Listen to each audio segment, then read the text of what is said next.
தவத்தில் அமர்கின்றேன். அப்படி தவத்தில் இருந்தாலும் இந்த இடத்தில் பாடி அடைத்து விட்டு தவத்தில் அமர வேண்டும். ஓம் நமச்சிவாய, ஓம் நமச்சிவாய, மகதேவனே, ஓம் சிவமே.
அப்படி என்றால் என்னுடைய பக்தியில யாராவது குறை இருக்கின்றதா?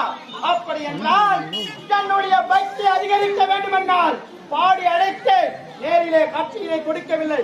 ஆகையால் தற்போது நான் என்ன செய்கின்றதா? அதோ தெரிகின்றதே குலம். அந்த குலத்தின் அமர்ந்து உன்னை கோரி தவத்தில் அமர்கின்றேன். அப்பயாவது என்னுடைய தவத்தை மெச்சி நீ நேரிலே காட்சி தர வேண்டும்.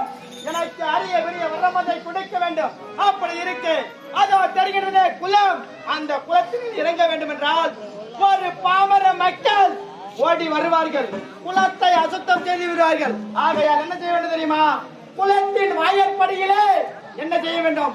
இந்த குலத்தில் யாராவது இறங்கினாலோ அல்லது அசுத்தம் செய்தாலோ என்னுடைய கோபத்திற்கும் சாபத்திற்கும் ஆளாகி விடுவார்கள்.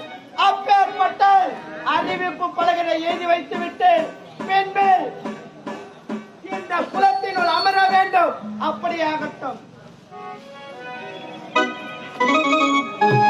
ஓம் நமச்சிவாயம், ஓம் நமச்சிவாயம்.